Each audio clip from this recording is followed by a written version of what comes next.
Hello दोस्तों, आप सभी का स्वागत है आपके अपने आजाद ग्लोबल इंस्टीट्यूट यूट्यूब चैनल पर। जैसे कि आप सभी को पता है कि डेली की तरह इस क्लास में करंट अफेयर्स के 10 क्वेश्चन पढ़ने वाले हैं, जो प्रश्न सभी परीक्षाओं के लिए अति महत्वपूर्ण है। तो चलिए आज की क्लास एक मोटिवेशन कोट के बाद शुरू करते हैं। तो आज की क्लास का मोटिवेशन कोट है कि सोच को अपनी ले जाओ शिखर तक, कि सोच को अपनी ले जाओ शिखर तक, कि उसके आगे सितारे भी झूम जाएं। और ना बनाओ अपने सफर को किसी कश्ती का मोहताज। चलो इस शान से कि तूफान भी झुक झुक जाए। तो चलिए आज की क्लास शुरू कर देते हैं। आज की क्लास का पहला क्वेश्चन है, हाल ही में कानूनी अधिकार प्राप्त करने वाले तारानाकी। तो माउंट तारानाकी का संबंध किससे है? तो इनका संबंध किससे है? तो न्यूजीलैंड देश से इनका संबंध है माउंट तारानाकी का। तो माउंट तारानाकी के बारे में देख लेते हैं। तो यह न्यूजीलैंड के रहने वाले हैं तथा इन्होंने इंसान के समान कानूनी अधिकार और मानव का दर्जा दिया गया है माउंट तारानाकी को, जो किससे न्यूजीलैंड देश में है। तो इसे उरेबेरा राष्ट्रीय उद्यान भी कहाँ पर है? माउंट तारानाकी न्यूजीलैंड में स्थित है। और इसे बंगानुई नदी इसको भी दिया गया है। और तो माउंट तारानाकी की ऊंचाई देखते हैं। तो माउंट तारानाकी की ऊंचाई 8,261 मीटर है और यह एक पवित्र स्थान मानता है। तो माउंट तारानाकी को पवित्र स्थान मानने वाली जनजाति कौन सी है? तो इसे पवित्र स्थान मानता है माउंट तारानाकी को। इसे माओरी, जो एक स्थानीय द्विभाषी है, तो जो इसको पवित्र स्थान मानते हैं। तो न्यूजीलैंड के बारे में देखो, न्यूजीलैंड की राजधानी है वेलिंगटन। चलिए नेक्स्ट क्वेश्चन पे चलते हैं, क्वेश्चन नंबर 2। तो इसे एक्सियोम मिशन 4, तो इसे AX4 से अंतरराष्ट्रीय अंतरिक्ष स्टेशन पर जाने वाले भारतीय अंतरिक्ष यात्री कौन होंगे? तो यह AX4 मिशन के द्वारा इसे एक्सियोम मिशन के नाम से भी जाना जाता है। तो इसे 4 अंतरिक्ष यात्री इससे जाने वाले हैं, जो कि ISS यानी अंतरराष्ट्रीय स्पेस स्टेशन पर 4 अंतरिक्ष यात्री जाने वाले हैं। तो वह अंतरिक्ष यात्री कौन कौन से हैं? तो इसमें तो एक भारतीय अंतरिक्ष यात्री भी शामिल है। तो भारतीय अंतरिक्ष यात्री भारत की तरफ से कौन है? तो इसमें ग्रुप कैप्टन शुभांशु शुक्ला। जो क्वेश्चन का आंसर भी हो जाएगा यही कि शुभांशु शुक्ला भारत की तरफ। यह कहाँ से संबंधित है? लखनऊ से संबंधित है। और हंगरी देश से फर्स्ट व्यक्ति रहे हैं जो है टिबोर काबू। और पोलैंड के भी फर्स्ट व्यक्ति हैं इसे सिलाइबोज। और इसे पेंगी के बिटसन। यह 4 अंतरिक्ष यात्री अंतरराष्ट्रीय स्पेस स्टेशन पर जाने वाले हैं। तो यह 14 दिनों तक अंतरिक्ष में रहेंगे। तो इसका आंसर हो जाएगा शुभांशु शुक्ला, जो भारतीय अंतरिक्ष यात्री हैं। चलिए नेक्स्ट क्वेश्चन पे चलते हैं, क्वेश्चन नंबर 3। तो हाल ही में रामसर साइट की सूची में शामिल खेचोरपल्ली आर्द्रभूमि कहाँ स्थित है? तो यह खेचोरपल्ली आर्द्रभूमि कहाँ स्थित है? तो यह है सिक्किम में। तो इसका आंसर हो जाएगा सिक्किम। इसे रामसर साइट में, ऐसे ईरान में हुआ था रामसर साइट पहला। तो इसे 2 फरवरी 1971 में किया गया था। इसे आर्द्र भूमि संरक्षण के लिए यह रामसर साइट शुरुआत की गई थी। तो पहले रामसर साइट इसमें कितनी थी? 85 थी, जो अभी हाल ही में 4 और प्लस कर दी गई हैं। तो जिससे कि अभी हाल ही में 89 रामसर साइट्स हो चुकी हैं। तो इसे एशिया में सर्वाधिक रामसर साइट पाए जाने वाला कौन सा देश बन गया है? तो यह इंडिया बन गया है। और विश्व में इंडिया का तीसरा स्थान है। तो रामसर साइट कहाँ कितनी हो गई वर्तमान में? 89। तो इंडिया की अभी हाल ही में 4 रामसर साइट जोड़ी गई हैं। तो वह चारों रामसर साइट देख लेते हैं जो सन 2025 में रामसर साइट जोड़ी गई हैं। तो वह रामसर साइट कौन कौन सी हैं? तो इसे खेचू पलरी, जो सिक्किम में स्थित है, यह क्वेश्चन में भी यही पूछा गया है। और सेकंड है झारखंड की उदवा झील, तो इसे रामसर साइट में शामिल कर लिया गया है। और तीसरी है इसे थेतगिल पक्षी अभ्यारण्य, तो इसे तमिलनाडु में स्थित है, इसे भी रामसर साइट में शामिल किया गया है। और इसे सक्कर कोट्टई वर्ल्ड सेंचुरी जो तमिलनाडु में स्थित है, यह रामसर साइट में है। चारों साइटें शामिल की गई हैं अभी हाल ही सन 2025 में। तो इसे विश्व में पहले स्थान पर कौन सा देश आता है जिसमें सर्वाधिक रामसर साइट स्थित है? तो वह है यूके। और सेकंड नंबर पे स्थान है मैक्सिको का। तो यह इसको ध्यान रखना है। चलिए नेक्स्ट क्वेश्चन पे चलते हैं, क्वेश्चन नंबर 4। तो हाल ही में colonel CK Naidu life time achievement पुरस्कार से किसे सम्मानित किया गया है? तो हाल ही में सचिन तेंदुलकर को नायडू लाइफ टाइम अचीवमेंट पुरस्कार से सम्मानित किया गया है, जो कर्नल सी के नायडू लाइफ टाइम अचीवमेंट पुरस्कार से। तो बीसीसीआई इसे वार्षिक नमन अवार्ड भी कहा जाता है, जो मुंबई में स्टार्ट हुआ है। तो इसे यहाँ पर कर्नल सी के Naidu life time achievement award प्रदान किए गए हैं, जो थर्ड यानी सचिन तेंदुलकर को दिया गया है। तो इसका क्रम कौन सा है? वैसे सर्वश्रेष्ठ पुरुष पॉली उमरीगर को दिया गया है, और सर्वश्रेष्ठ महिला को स्मृति मंदाना है, और जसमीत बुमराह है। तो सर्वश्रेष्ठ पुरुष कौन है? तो जसमीत बुमराह है। और इसका विशेष अवार्ड किसे दिया गया है? तो आर अश्विन को दिया गया है विशेष अवार्ड। आर अश्विन के बारे में देखते हैं, तो आर अश्विन को पद्म श्री अवार्ड से भी सम्मानित किया गया है सन 2025 में। और आर अश्विन के द्वारा एक बुक भी देख लें तो आई हैव द स्ट्रीट, यह बुक है, यह भी एक प्रसिद्ध बुक है। तो चलिए नेक्स्ट क्वेश्चन पे चलते हैं, क्वेश्चन नंबर 5। तो हाल ही में डीआरडीओ ने बहुत कम दूरी की वायु रक्षा प्रणाली बसारूद का सफल परीक्षण कहाँ किया है? तो अभी हाल ही में बसारूद का सफल परीक्षण किया गया है, जो कि उड़ीसा में किया गया है। तो बसारूद के बारे में देखते हैं, तो यह एक वायु रक्षा प्रणाली है, और ऐसे ही बसारूद की तरह एक दूसरा भी समर, यह भी वायु रक्षा प्रणाली है, जो सरफेस से एयर बार करती है। तो यह समर के बारे में भी देखते हैं।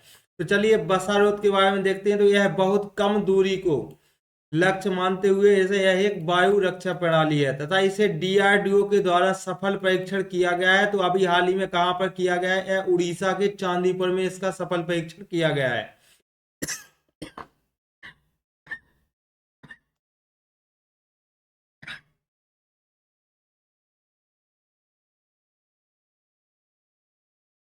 बसारोद यह बहुत कम दूरी पर वार करने वाला एक वायु रक्षा प्रणाली है। तो इसे डीआरडीओ के द्वारा सफल परीक्षण किया गया है, जो उड़ीसा के चांदीपुर में अभी हाल ही में इसका सफल परीक्षण किया गया है। यह एक मैन पोर्टेबल सिस्टम है।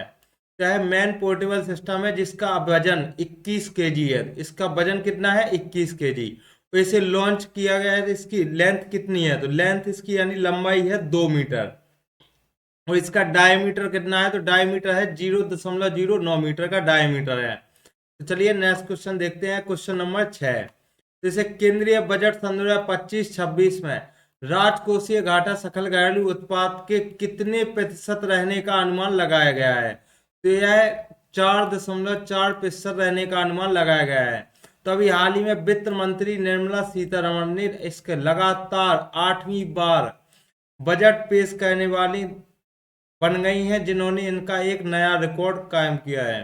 तो यह सर्वाधिक बार बजट पेश किसने किया था? तो यह क्वेश्चन देख लेते हैं, जो मोरारजी देसाई हैं, जिन्होंने 10 बार सर्वाधिक बार किया बजट पेश किया है, और लगातार 8वीं बार बजट पेश करने वाली निर्मला सीतारमण बन गई हैं। और 1 फरवरी सन 2025 को 11 बजे बजट पेश किया गया था, जिसकी थीम सन 2025 की थीम क्या है? तो सबका विकास इसकी थीम रखी गई है। और टाइम कितना है? तो इसमें निर्मला सीतारमण को बजट पेश करने में टाइम कितना लगा है, यानी भाषण कितने टाइम तक चला है? तो यह 77 मिनट, यानी 1 घंटा 17 मिनट तक भाषण चला है। तो यह बजट का टाइम कितना है? 1 घंटा 17 मिनट। और सबसे लंबा भाषण सन 2020 के बजट में लगा था, जो कि है 2 घंटे 42 मिनट का। तो यह भी निर्मला सीतारमण के द्वारा ही बजट पेश किया गया था। तो अब देखते हैं विकसित भारत। तो इसके विकसित भारत यानी डेस्टिनेशन, इस बजट में लक्ष्य रखा गया है कि विकसित भारत। तो इसका मार्गदर्शक क्या है? तो इसे मार्गदर्शन है सबका साथ सबका विकास, इसे मार्गदर्शन माना गया है। जैसे विकसित भारत तक पहुंचने के लिए इसके 4 इंजन भी बताए गए हैं। तो वह 4 इंजन कौन कौन से हैं? तो पहला है एक कृषि, एमएसएमई, निवेश और निर्यात। इन 4 इंजनों से ही पहुंचा जाएगा एक विकसित भारत की ओर। और इसमें फ्यूल के नाम पे देखते हैं, तो फ्यूल क्या है? तो फ्यूल इसका सुधार है। तो इन सभी में चारों इंजनों से इसमें सुधार करना है। और नेक्स्ट देख लेते हैं राजकोषीय घाटा यानी फाइनेंशियल डेफिसिट। तो यह फाइनेंशियल डेफिसिट सन 2024-25 में 4.8% था, जो सन 2025-26 में इसे 4.4% का अनुमान लगाया गया है। चलिए नेक्स्ट क्वेश्चन पे चलते हैं, क्वेश्चन नंबर 7। तो हाल ही में केंद्रीय बजट